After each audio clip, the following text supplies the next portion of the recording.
Stephen Crowley was a staff photographer at the New York Times. As New York Times writer James Estrin says, Crowley has spent most of his career masquerading as a newspaper photographer while producing idiosyncratic projects that push the boundaries of photojournalism and reveal unvarnished truths behind his most frequent subject, Washington politics. This was true as he grinned along with the folksy president who started $1 trillion war, or revealed the human side of a woman who lost the presidency in part because she was too mechanical. The iconic Obama-Putin face speaks for itself. Even the Secret Service seemed somehow naked, exposed by the Easter Bunny they seemed to be guarding. With a camera that snaps at the moment people are at their most unapologetically human, Stephen Crowley's photographs shine a light on the soul in its subject's most vulnerable moments. Crowley's ability to gain access to such secretive diplomatic stages as President Obama's meeting with Emperor Akihito and Empress Michiko derives from hard work. It was in 1986 that Stephen Crowley moved to Washington, D.C. to cover the last 2 years of the Reagan presidency and the Iran-Contra hearings for the Washington Times. To the consternation of his ambition, Crowley was not a full-time photographer for the paper.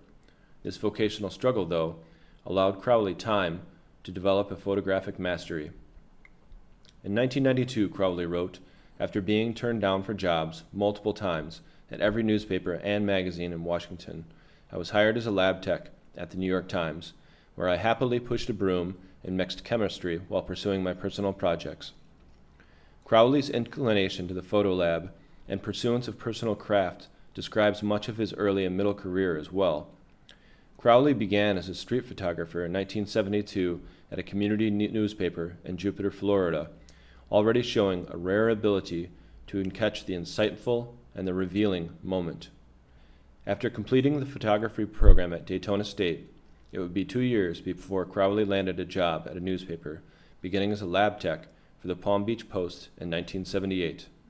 At the Post, and later at the Miami Herald, Crowley recorded the stark class contrast still present in 1980s Florida, slower to evolve from the seismic social shifts of previous decades. His photographs from that era, Time Spent, Florida, 1972 to 1984, went on to be selected as one of Photo Lucida's Critical Mass Competition's top 50 portfolios of 2015. In an odd coincidence, some of the last of Crowley's DC images are of an executive branch vaulted to power by a demographic reluctant to accept social change. Unlike his constituents, however, this president, in these photographs, does not reveal any sensitivity to the world around him, even under Crowley's watchful eye. Nevertheless, we can go back to Crowley's photos of President Obama to remind us that there have been saner times not too long ago, times when there was an affable leader at the helm, a man who could hold himself with the same humility and dignity in a kindergarten classroom as he would in a solemn occasion of state. Times when the Oval Office was not run by a tyrant, but by a man who connected with children and gave succor to wounded families.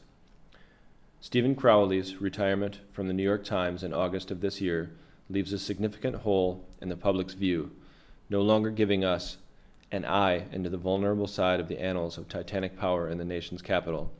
Still, Crowley is most likely to return from his ride into the sunset with another swath of America revealed from his watchful lens.